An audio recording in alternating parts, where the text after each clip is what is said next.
ನಮಸ್ಕಾರ ವೀಕ್ಷಕರೇ, ರಿಪಬ್ಲಿಕ್ ಕನ್ನಡದ ಡಿಜಿಟಲ್ ಲೈವ್ಗೆ ಸ್ವಾಗತ. ನಾನು ಅಶ್ವಿನಿ ದೇವಾಡಿಗ. ಈಗಾಗಲೇ ಗೊತ್ತಿರೋ ರೀತಿಯಲ್ಲಿ ದೇಶದ ಪ್ರಧಾನಿ ಮೋದಿ ಅನೇಕ ದಾಖಲೆಗಳನ್ನು ಬರೆದಿದ್ದಾರೆ. ಈಗ ಹೊಸದೊಂದು ದಾಖಲೆಯನ್ನ ನಿರ್ಮಾಣ ಮಾಡಿದ್ದಾರೆ. ಗುಜರಾತ್ ಮುಖ್ಯಮಂತ್ರಿ ಮತ್ತು ದೇಶದ ಪ್ರಧಾನಿಯಾಗಿ ಒಟ್ಟಾರೆ ಚುನಾಯಿತ ಸರ್ಕಾರಗಳ ಮುಖ್ಯಸ್ಥರಾಗಿ ನರೇಂದ್ರ ಮೋದಿಯವರು ಮಾರ್ಚ್ 22 ಅಂತಂದ್ರೆ ನಿನ್ನೆಗೆ 8,931 ದಿನಗಳನ್ನು ಪೂರ್ಣಗೊಳಿಸಿದ್ದಾರೆ. ಆ ಮೂಲಕ ದೇಶದಲ್ಲಿ ಚುನಾಯಿತ ಸರ್ಕಾರದ ಅತ್ಯಂತ ಸುದೀರ್ಘ ಅವಧಿಯ ಮುಖ್ಯಸ್ಥರು ಅನ್ನುವಂಥ ಒಂದು ಹೊಸ ದಾಖಲೆಯನ್ನ ಈಗ ಮೋದಿ ಬರೆದಿದ್ದಾರೆ. ಈ ಹಿಂದೆಯೂ ಕೂಡ ಅನೇಕರು ಈ ದಾಖಲೆಯನ್ನ ಬರೆದಿದ್ರು. ಆದರೆ ಸಿಕ್ಕಿಂನ ಮಾಜಿ ಮುಖ್ಯಮಂತ್ರಿ ಪವನ್ ಕುಮಾರ್ ಚಾಮ್ಲಿಗಿದಾರಲ್ವಾ, ಅವರು 8,930 ದಿನಗಳನ್ನು ಸರ್ಕಾರದ ಮುಖ್ಯಸ್ಥರಾಗಿ ಕಂಪ್ಲೀಟ್ ಮಾಡಿದ್ರು, ಅಧಿಕಾರದಲ್ಲಿದ್ರು. ಅವರ ದಾಖಲೆಯನ್ನ ಈಗ ಮೋದಿ ಮುರಿದಿರೋದು. ಅಂದರೆ 8,931 ದಿನ ಸರ್ಕಾರದ ಮುಖ್ಯಸ್ಥರಾಗಿ ಕರ್ತವ್ಯವನ್ನ ಸಲ್ಲಿಸುವ ಮೂಲಕ, ಸೇವೆಯನ್ನ ಸಲ್ಲಿಸುವ ಮೂಲಕ ಈಗ ಹೊಸ ದಾಖಲೆಯನ್ನ ಮೋದಿ ಬರೆದಿದ್ದಾರೆ. ಚಾಮ್ಲಿಂಗ್ ಅವರ ದಾಖಲೆಯನ್ನ ಈಗ ಮೋದಿ ಮುರಿದಿದ್ದಾರೆ. ಮೋದಿ 2001ರ ಅಕ್ಟೋಬರ್ 7ರಂದು ಗುಜರಾತ್ ಮುಖ್ಯಮಂತ್ರಿಯಾಗಿ ಅಧಿಕಾರವನ್ನು ವಹಿಸಿಕೊಂಡ್ರು. ಅಂದಿನಿಂದ ಇಲ್ಲಿಯವರೆಗೂ ಕೂಡ ಕಂಪ್ಲೀಟ್ ಆಗಿ ಗಮನಿಸಿದ್ರೆ, ಅಂದರೆ 2001ರಿಂದ ಇವತ್ತಿನವರೆಗೂ, ಅಂದರೆ ನಿನ್ನೆಯವರೆಗೂ ಕೂಡ, ಇವತ್ತು 8,932ನೇ ದಿನ. ಆದರೆ ನಿನ್ನೆಗೆ ಈ ದಾಖಲೆಯನ್ನು ಮುರಿದಿದ್ದಾರೆ. ಈ ಹುದ್ದೆಯಲ್ಲಿ ಅವರು 2014ರ ಮೇ 2026ರವರೆಗೂ ಕೂಡ ಮುಂದುವರೆದಿದ್ರು. 2001ರಿಂದ 2014ರವರೆಗೂ ಕೂಡ. ಆ ನಂತರದಲ್ಲಿ ದೇಶದ ಪ್ರಧಾನಿ ಕೂಡ ಆದರು.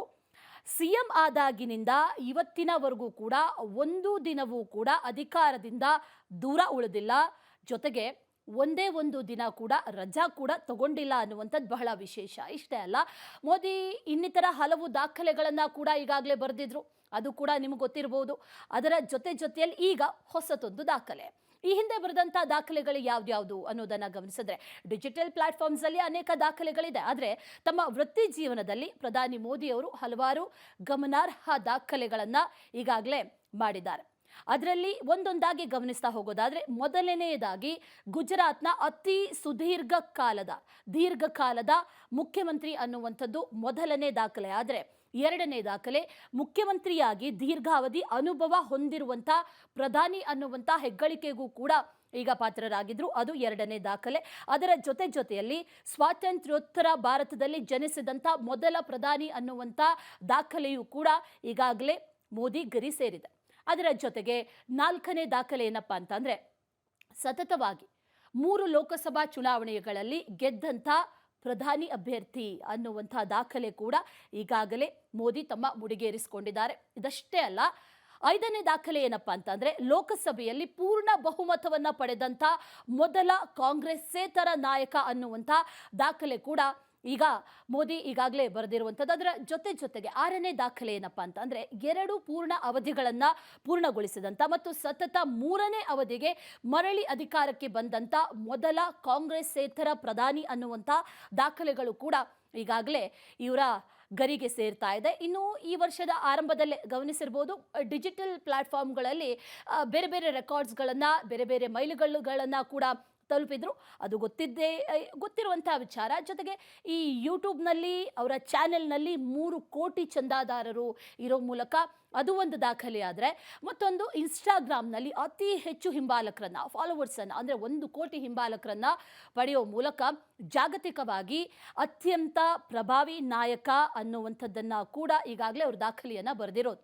14 ವರ್ಷ CM, 11 ವರ್ಷ ಪ್ರಧಾನಿ ಹುದ್ದೆ. ಅದರ ಜೊತೆಗೆ 2001ರಿಂದ 2014ರವರೆಗೆ ಗುಜರಾತ್ನ ಮುಖ್ಯಮಂತ್ರಿಯಾಗಿ ಸೇವೆಯನ್ನು ಸಲ್ಲಿಸಿರೋದು. ಆ ಬಳಿಕ ಈಗ ಸತತ 11 ವರ್ಷಗಳಿಂದ ಪ್ರಧಾನಿಯಾಗಿ ಅಧಿಕಾರವನ್ನು ವಹಿಸಿಕೊಂಡಿರೋದು. 1994ರಿಂದ 2019ರವರೆಗೆ ಸಿಕ್ಕಿಂ CM ಆಗಿದ್ದಂಥ ಚಾಮ್ಲಿಂಗ್ ಅವರ ದಾಖಲೆಯನ್ನು ಈಗ ಮೋದಿ ಬ್ರೇಕ್ ಮಾಡಿದ್ದಾರೆ. ಆ ಮೂಲಕ ಹೊಸ ದಾಖಲೆಯನ್ನು ಕೂಡ ಬರೆದಿದ್ದಾರೆ. ಪ್ರಧಾನಿ ನರೇಂದ್ರ ಮೋದಿಯವರು ಭಾರತದ ರಾಜಕೀಯ ಇತಿಹಾಸದಲ್ಲೇ ಗಮನಿಸೋದಾದರೆ ಇದೀಗ ಇದು ಮತ್ತೊಂದು ಮೈಲಿಗಲ್ಲು ಅಂತ ಕೂಡ ಭಾವಿಸಲಾಗ್ತಾ ಇದೆ. ಇದಾಗಿತ್ತು ರಿಪಬ್ಲಿಕ್ ಕನ್ನಡದ ಡಿಜಿಟಲ್ ಲೈವ್. ನೋಡ್ತಾ ಇರಿ ರಿಪಬ್ಲಿಕ್ ಕನ್ನಡ, ಇದು ನಿಮ್ಮ ಧ್ವನಿ. ನಮಸ್ಕಾರ ವೀಕ್ಷಕರೇ, ರಿಪಬ್ಲಿಕ್ ಕನ್ನಡದ ಡಿಜಿಟಲ್ ಲೈವ್ಗೆ ಸ್ವಾಗತ. ನಾನು ಅಶ್ವಿನಿ ದೇವಾಡಿಗ. ಈಗಾಗಲೇ ಗೊತ್ತಿರೋ ರೀತಿಯಲ್ಲಿ ದೇಶದ ಪ್ರಧಾನಿ ಮೋದಿ ಅನೇಕ ದಾಖಲೆಗಳನ್ನು ಬರೆದಿದ್ದಾರೆ. ಈಗ ಹೊಸದೊಂದು ದಾಖಲೆಯನ್ನ ನಿರ್ಮಾಣ ಮಾಡಿದ್ದಾರೆ. ಗುಜರಾತ್ ಮುಖ್ಯಮಂತ್ರಿ ಮತ್ತು ದೇಶದ ಪ್ರಧಾನಿಯಾಗಿ ಒಟ್ಟಾರೆ ಚುನಾಯಿತ ಸರ್ಕಾರಗಳ ಮುಖ್ಯಸ್ಥರಾಗಿ ನರೇಂದ್ರ ಮೋದಿಯವರು ಮಾರ್ಚ್ 22 ಅಂತಂದ್ರೆ ನಿನ್ನೆಗೆ 8,931 ದಿನಗಳನ್ನು ಪೂರ್ಣಗೊಳಿಸಿದ್ದಾರೆ.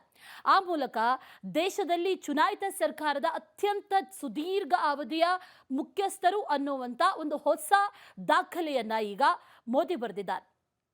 ಈ ಹಿಂದೆಯೂ ಕೂಡ ಅನೇಕರು ಈ ದಾಖಲೆಯನ್ನ ಬರೆದಿದ್ರು. ಆದರೆ ಸಿಕ್ಕಿಂನ ಮಾಜಿ ಮುಖ್ಯಮಂತ್ರಿ ಪವನ್ ಕುಮಾರ್ ಚಾಮ್ಲಿಗಿದಾರಲ್ವಾ, ಅವರು 8,930 ದಿನಗಳನ್ನು ಸರ್ಕಾರದ ಮುಖ್ಯಸ್ಥರಾಗಿ ಕಂಪ್ಲೀಟ್ ಮಾಡಿದ್ರು, ಅಧಿಕಾರದಲ್ಲಿದ್ರು. ಅವರ ದಾಖಲೆಯನ್ನ ಈಗ ಮೋದಿ ಮುರಿದಿರೋದು. ಅಂದರೆ 8,931 ದಿನ ಸರ್ಕಾರದ ಮುಖ್ಯಸ್ಥರಾಗಿ ಕರ್ತವ್ಯವನ್ನ ಸಲ್ಲಿಸುವ ಮೂಲಕ, ಸೇವೆಯನ್ನ ಸಲ್ಲಿಸುವ ಮೂಲಕ ಈಗ ಹೊಸ ದಾಖಲೆಯನ್ನ ಮೋದಿ ಬರೆದಿದ್ದಾರೆ. ಚಾಮ್ಲಿಂಗ್ ಅವರ ದಾಖಲೆಯನ್ನ ಈಗ ಮೋದಿ ಮುರಿದಿದ್ದಾರೆ. ಮೋದಿ 2001ರ ಅಕ್ಟೋಬರ್ 7ರಂದು ಗುಜರಾತ್ ಮುಖ್ಯಮಂತ್ರಿಯಾಗಿ ಅಧಿಕಾರವನ್ನ ವಹಿಸಿಕೊಂಡ್ರು.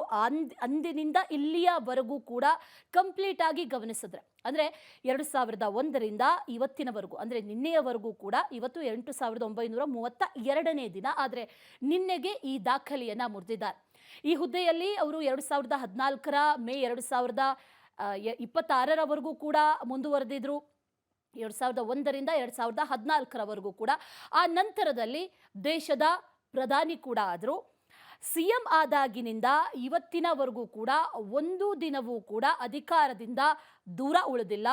ಜೊತೆಗೆ ಒಂದೇ ಒಂದು ದಿನ ಕೂಡ ರಜಾ ಕೂಡ ತಗೊಂಡಿಲ್ಲ ಅನ್ನುವಂಥದ್ದು ಬಹಳ ವಿಶೇಷ. ಇಷ್ಟೇ ಅಲ್ಲ, ಮೋದಿ ಇನ್ನಿತರ ಹಲವು ದಾಖಲೆಗಳನ್ನು ಕೂಡ ಈಗಾಗಲೇ ಬರೆದಿದ್ರು.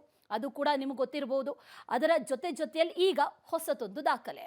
ಈ ಹಿಂದೆ ಬರೆದಂಥ ದಾಖಲೆಗಳು ಯಾವ್ದ್ಯಾವುದು ಅನ್ನೋದನ್ನು ಗಮನಿಸಿದ್ರೆ, ಡಿಜಿಟಲ್ ಪ್ಲಾಟ್ಫಾರ್ಮ್ಸಲ್ಲಿ ಅನೇಕ ದಾಖಲೆಗಳಿದೆ. ಆದರೆ ತಮ್ಮ ವೃತ್ತಿ ಜೀವನದಲ್ಲಿ ಪ್ರಧಾನಿ ಮೋದಿಯವರು ಹಲವಾರು ಗಮನಾರ್ಹ ದಾಖಲೆಗಳನ್ನು ಈಗಾಗಲೇ ಮಾಡಿದ್ದಾರೆ. ಅದರಲ್ಲಿ ಒಂದೊಂದಾಗಿ ಗಮನಿಸ್ತಾ ಹೋಗೋದಾದರೆ, ಮೊದಲನೆಯದಾಗಿ ಗುಜರಾತ್ನ ಅತಿ ದೀರ್ಘಕಾಲದ ಮುಖ್ಯಮಂತ್ರಿ ಅನ್ನುವಂಥದ್ದು ಮೊದಲನೇ ದಾಖಲೆ. ಆದರೆ ಎರಡನೇ ದಾಖಲೆ, ಮುಖ್ಯಮಂತ್ರಿಯಾಗಿ ದೀರ್ಘಾವಧಿ ಅನುಭವ ಹೊಂದಿರುವಂಥ ಪ್ರಧಾನಿ ಅನ್ನುವಂಥ ಹೆಗ್ಗಳಿಕೆಗೂ ಕೂಡ ಈಗ ಪಾತ್ರರಾಗಿದ್ರು. ಅದು ಎರಡನೇ ದಾಖಲೆ. ಅದರ ಜೊತೆಯಲ್ಲಿ ಸ್ವಾತಂತ್ರ್ಯೋತ್ತರ ಭಾರತದಲ್ಲಿ ಜನಿಸಿದಂಥ ಮೊದಲ ಪ್ರಧಾನಿ ಅನ್ನುವಂಥ ದಾಖಲೆಯೂ ಕೂಡ ಈಗಾಗಲೇ ಮೋದಿ ಗರಿ ಸೇರಿದೆ.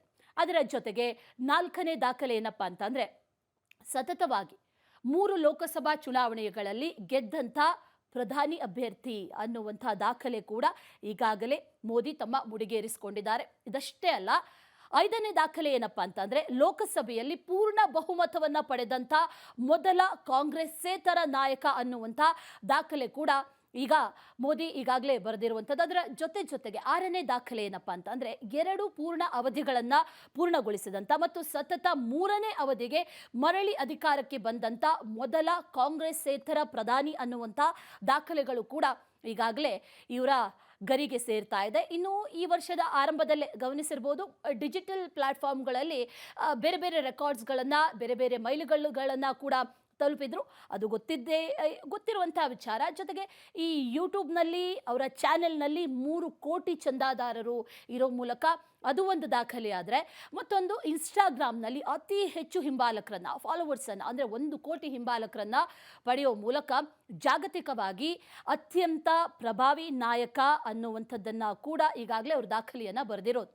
14 ವರ್ಷ CM, 11 ವರ್ಷ ಪ್ರಧಾನಿ ಹುದ್ದೆ. ಅದರ ಜೊತೆಗೆ 2001ರಿಂದ 2014ರವರೆಗೆ ಗುಜರಾತ್ನ ಮುಖ್ಯಮಂತ್ರಿಯಾಗಿ ಸೇವೆಯನ್ನು ಸಲ್ಲಿಸಿರೋದು. ಆ ಬಳಿಕ ಈಗ ಸತತ 11 ವರ್ಷಗಳಿಂದ ಪ್ರಧಾನಿಯಾಗಿ ಅಧಿಕಾರವನ್ನು ವಹಿಸಿಕೊಂಡಿರೋದು. 1994ರಿಂದ 2019ರವರೆಗೆ ಸಿಕ್ಕಿಂ CM ಆಗಿದ್ದಂಥ ಚಾಮ್ಲಿಂಗ್ ಅವರ ದಾಖಲೆಯನ್ನು ಈಗ ಮೋದಿ ಬ್ರೇಕ್ ಮಾಡಿದ್ದಾರೆ. ಆ ಮೂಲಕ ಹೊಸ ದಾಖಲೆಯನ್ನು ಕೂಡ ಬರೆದಿದ್ದಾರೆ. ಪ್ರಧಾನಿ ನರೇಂದ್ರ ಮೋದಿಯವರು ಭಾರತದ ರಾಜಕೀಯ ಇತಿಹಾಸದಲ್ಲೇ ಗಮನಿಸೋದಾದರೆ ಇದೀಗ ಇದು ಮತ್ತೊಂದು ಮೈಲಿಗಲ್ಲು ಅಂತ ಕೂಡ ಭಾವಿಸಲಾಗ್ತಾ ಇದೆ. ಇದಾಗಿತ್ತು ರಿಪಬ್ಲಿಕ್ ಕನ್ನಡದ ಡಿಜಿಟಲ್ ಲೈವ್. ನೋಡ್ತಾ ಇರಿ ರಿಪಬ್ಲಿಕ್ ಕನ್ನಡ, ಇದು ನಿಮ್ಮ ಧ್ವನಿ.